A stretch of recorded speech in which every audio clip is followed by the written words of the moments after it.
नमस्कार। मैं हूं अशोक वानखड़े।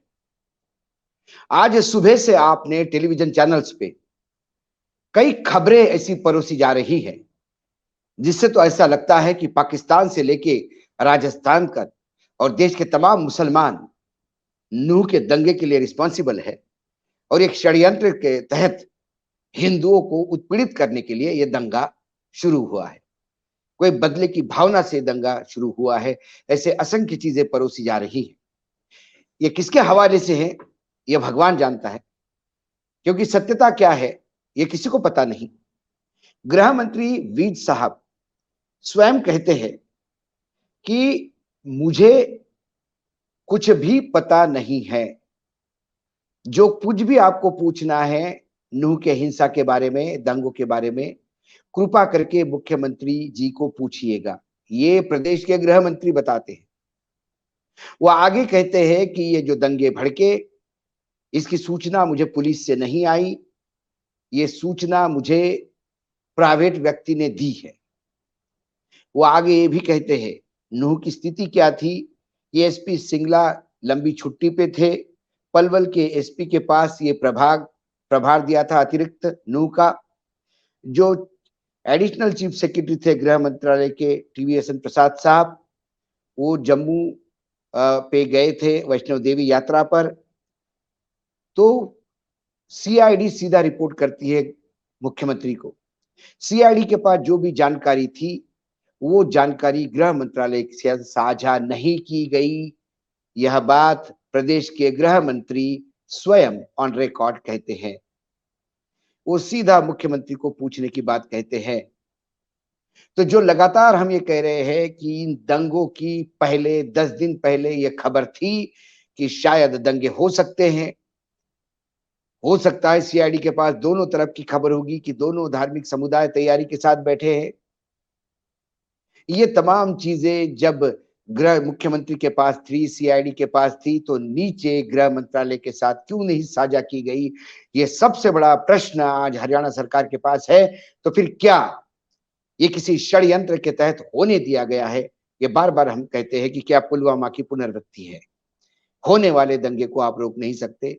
यदि आप इसको भड़का सकते हैं तो इसका कहीं ना कहीं माइलेज आप लेना चाहते हैं। यदि ये आरोप विपक्ष लगाए, सवाल पूछने वाला मीडिया लगाए, तो फिर ये गलत कैसा हुआ? आज एक इंटरेस्टिंग बात ये हुई कि सर्वोच्च न्यायालय के बहुत सीनियर वकील है संकेत गोखले, वो राज्यसभा के सदस्य भी है, टीएमसी से है, तृणमूल कांग्रेस से। उन्होंने आज एक पत्र लिखा नूह के एसडीएम को, अश्विन कुमार को, और उस पत्र में उन्होंने कुछ सवाल उठाए। सवाल निहायत गंभीर है और उसके जवाब यदि आएंगे तो समझ में आएगा कि सरकार की मनीषा क्या है और वाकई जो हो रहा है वो सच्चाई के किसी खोजबीन के बाद हो रहा है या फिर ऐसे ही हिंदू मुसलमान करने का एक प्रयास है। उन्होंने कुछ प्रश्न पूछे। उन्होंने ये प्रश्न पूछा कि सरकार को जो लगातार बुलडोजर का एक्शन सरकार कर रही है, बुलडोजर के तहत सरकार क्या क्या कर रही है, ये भी मैं आपको डिटेल में बताऊंगा। लेकिन जो बुलडोजर एक्शन हो रही है हरियाणा में, क्या वो इलीगल माइग्रेंट है? यदि आपको ये पता था कि वो रोहिंग्या या बांग्लादेश से आए हुए मुसलमान थे, तो उनका पता लगने में क्या दंगा होना जरूरी था? इसके पहले प्रशासन क्या सो रहा था? क्या प्रशासन ने इन लोगों पे पासपोर्ट एक्ट 1967 के तहत इलीगल वहां रहने के लिए कोई एक्शन लिया है, कुछ केसेस दर्ज कर दिए हैं? तो उसके बारे में मुझे जानकारी दे। उन्होंने कहा कि वीएचपी के गुंडे जो हथियार लेके कई जगह दंगों को भड़का रहे थे, उनकी पहचान की गई। क्या उनके घर पे बुलडोजर चलाए गए? ऐसे कुछ इंफॉर्मेशन आपके पास होगी तो आप मुझे प्लीज बता दीजिए। उन्होंने आगे कहा कि ये बार बार कहा जाता है कि ये रोहिंग्या मुस्लिम हैं, ये बांग्लादेश से आए हुए इमाइग्रेंट है, ये सरकारी जमीन पे अतिक्रमण करके इलीगल कंस्ट्रक्शन कर रहे थे। तो क्या ये सब की समझ सरकार को दंगों के बाद आई? इसके पहले प्रशासन सो रहा था क्या? नूह में यदि सरकारी भूमि पे मुस्लिम अतिक्रमण करते हैं, बाहर के लोग अतिक्रमण करते हैं, तो सरकार क्या कर रही थी? ये सवाल बहुत वाजबी है। या फिर दंगों के बाद जब आपके चेहरे पे कालिक पुत रही है, तो उससे बचने के लिए आप ये ठिकरा किसी और पे फोड़ रहे हैं और फिर एक्शन बता के आप किसी एक धर्म विशेष को खुशियां पहुंचाने की बात तो नहीं कर रहे हैं। सवाल ये है। आगे वो कहते हैं कि मेरे पास कंफर्म खबर है, क्योंकि वो बंगाल से राज्यसभा के सदस्य है और उन्हें अधिकार है कि अपने बंगाली के जो बंगाल के जो लोग हैं उनका प्रोटेक्शन करने का। वो आगे कहते हैं कि मेरे पास ये कंफर्म खबर है कि जो लोग वहां पे रह रहे हैं वो बांग्लादेश के नहीं, वो पश्चिम बंगाल के लोग हैं, मेरे प्रदेश के लोग हैं। वो नूह में काम करने के लिए आते हैं। तो क्या बांग्लादेशी मुसलमान बोल के आप पश्चिम बंगाल के मुसलमानों का ही दमन कर रहे हैं?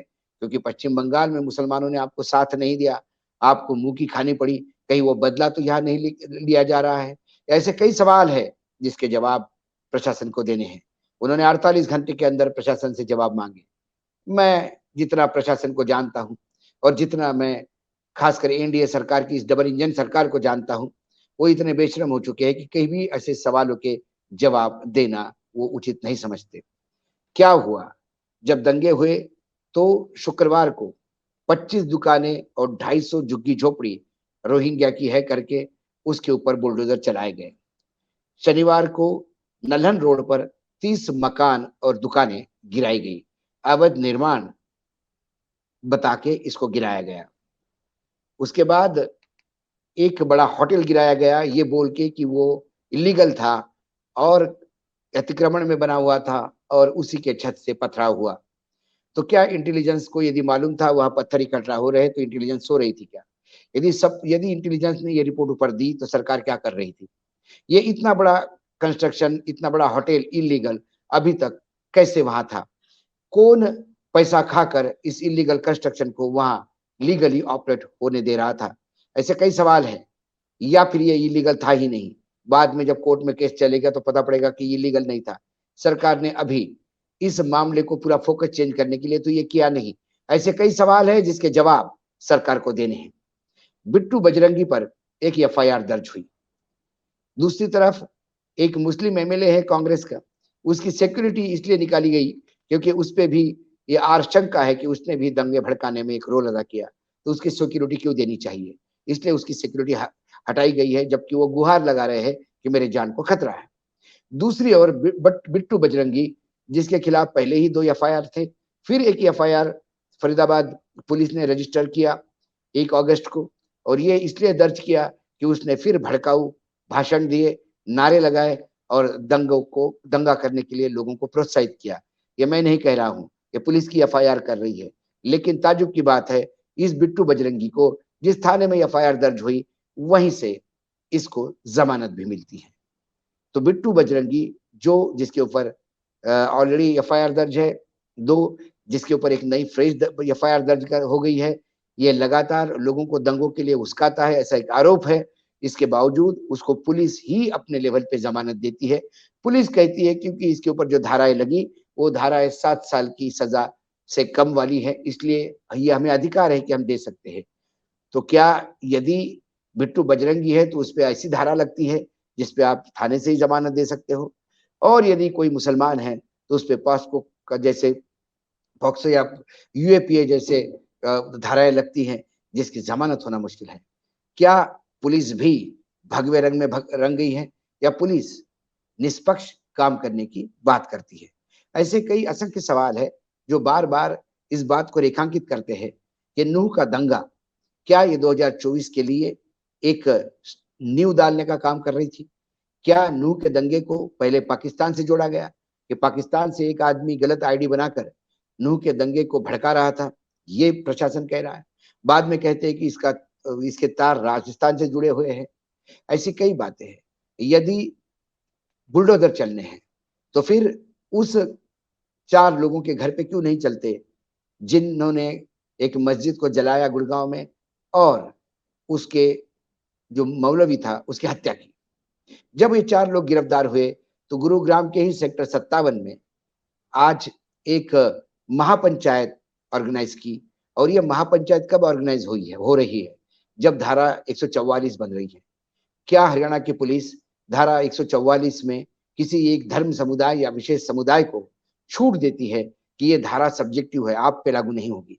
पुलिस ने कहा कि हमने छावनी बना के रखा है, घेर के रखा है, लेकिन धारा 144 में इतने ज्यादा लोग इकट्ठा हो कैसे रहे हैं, इस पे पुलिस मौन है।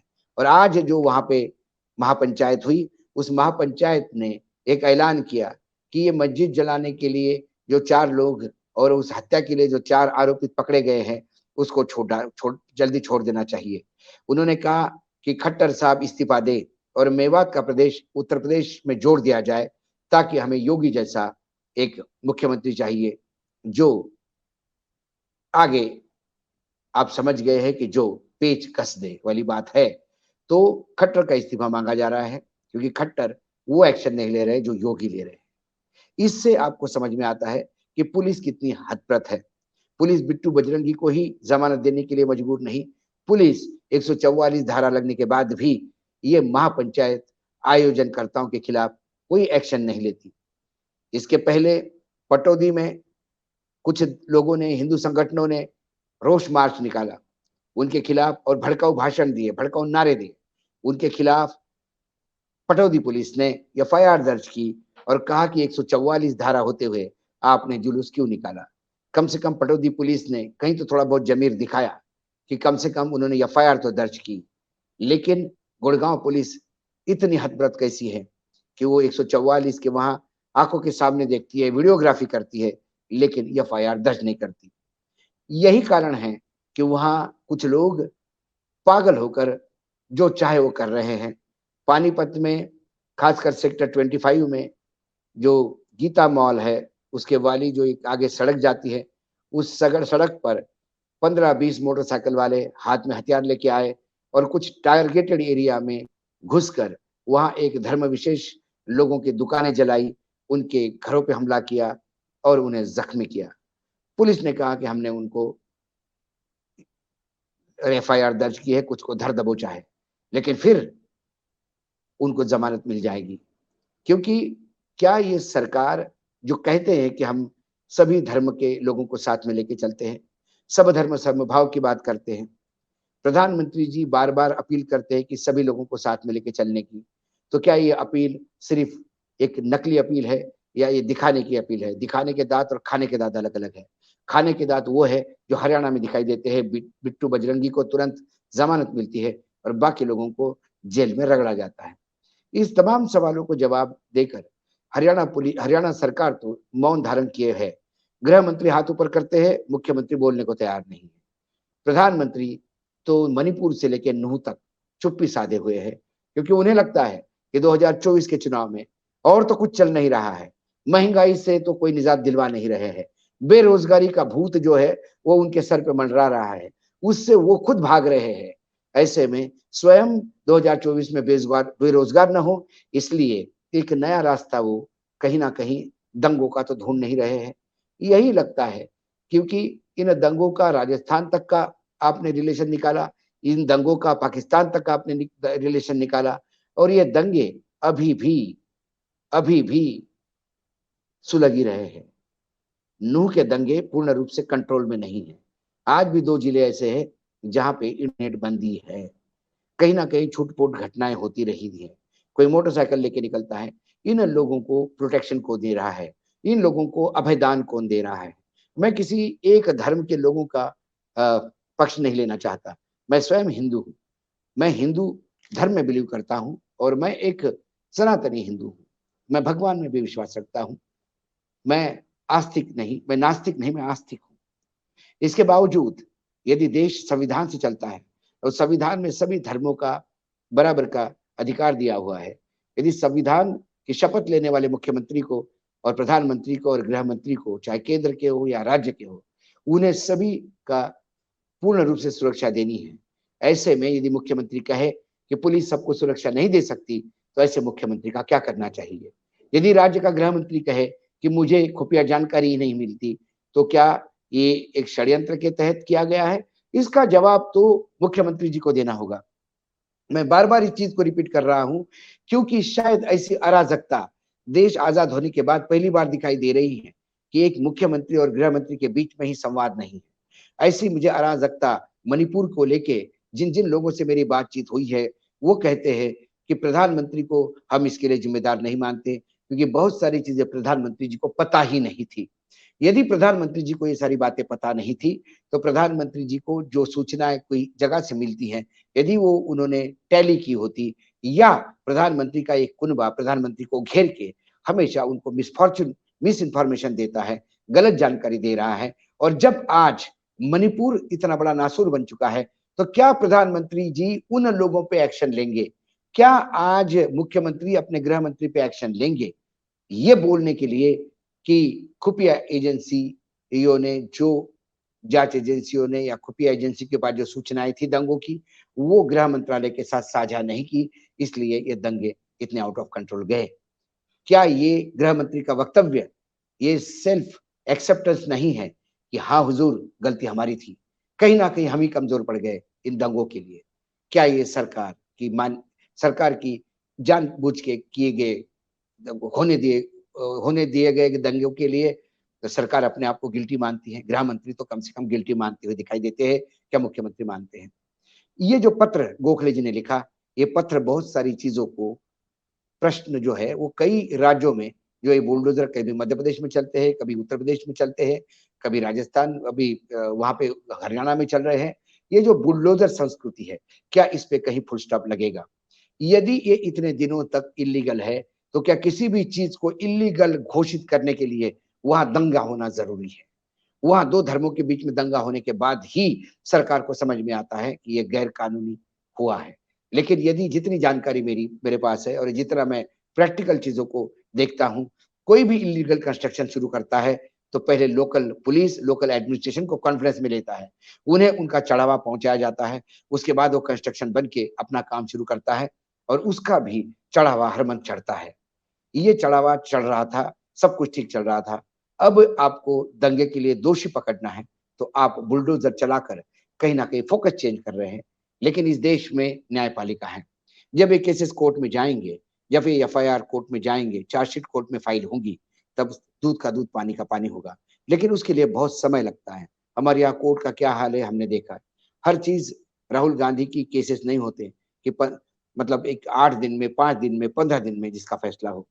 ये लोअर कोर्ट से हाई कोर्ट से सुप्रीम कोर्ट आते-आते बहुत समय लगता है। लोअर कोर्ट की देश में क्या स्थिति है, ये अम, सुप्रीम कोर्ट के जस्टिस न भूषण गवई जी ने राहुल गांधी के केस में रेखांकित किया है। ऐसे में लोअर कोर्ट में क्या इस बुलडोजर संस्कृति को रोका जाएगा? यदि वहां से ग्रीन सिग्नल मिलता है, तो क्या हाई कोर्ट कुछ एक्शन लेगा? ये तो सर्वोच्च न्यायालय तो है ही।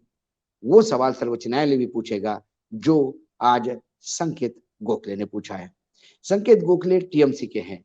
हो सकता है कि विरोधी पार्टी के होने की वजह से लोगों को लगेगा कि ये उनके आरोप करना उनका काम है। लेकिन यदि पश्चिम बंगाल के मुसलमान हरियाणा में हैं, और यदि उनको बंगाली यानी बांग्लादेशी बोला जाता है, तो फिर ये बहुत बड़ा अपराध है, क्योंकि इस देश के नागरिक को विदेशी बताना ये बहुत बड़ी भूल सरकार कर रही है। यदि कल इन तथाकथित रोहिंग्या मुसलमान या बांग्लादेशी मुसलमान सरकार प्रूव नहीं कर पाई, तो सरकार क्या बताएगी? क्या सरकार अपने ही देशवासियों के खिलाफ दमन की राजनीति करती है, क्योंकि एक धर्म विशेष की है? फिर आज इस बात पे सवाल उठता है कि संघ चालक जो पक्ष माने पितृ संगठन है भारतीय जनता पार्टी का, बजरंग दल का, वीएचपी का, वो जब ये कहते हैं कि इस देश का मुसलमानों का डीएनए हमारा है, जब वो कहते हैं कि देश में मुसलमान भी अनिवार्य है, तो फिर क्या वो सिर्फ बोलने के लिए बोल रहे हैं या दिल से बोल रहे हैं? यदि वो दिल से बोल रहे होते, तो फिर संघ चालक जो सुप्रीमो है मोहन भागवत, उनके वक्तव्यों का मजाक उड़ाने की औकात मुख्यमंत्री की तो कम से कम नहीं हो सकती। या इस मुख्यमंत्री को प्रधानमंत्री की शह है, या केंद्र सरकार के डबल इंजन की ये डबल गारंटी है कि तुम जो चाहे वो करो, हम तुम्हारे साथ हैं। आज हमें डबल गारंटी सुरक्षा की चाहिए, हमें डबल गारंटी हिंदू मुसलमान करने की नहीं चाहिए। ये देश तय करेगा देश को क्या चाहिए। आज कुछ चीजें मैंने पढ़ी, कुछ चीजें सूचनाएं मेरे पास थी, कुछ पत्र मेरे पास थे, कुछ लोगों से मेरी व्यक्तिगत रूप से उस क्षेत्र में जहाँ दंगा हुए वहाँ बात हुई है, उन सब बातों का निचोड़ करके आज रविवार के दिन मैं आपके सामने प्रस्तुत हुआ हूँ। मैं आपके सामने जो मैंने चीजें परोसी वो कुछ सवाल है, कुछ सच्चाई है। बाकी इसका आकलन करना, इसका विश्लेषण करना ये दर्शकों के हाथ में है। आज इतना ही, फिर आता हूँ किसी विषय के साथ, तब तक के लिए नमस्कार।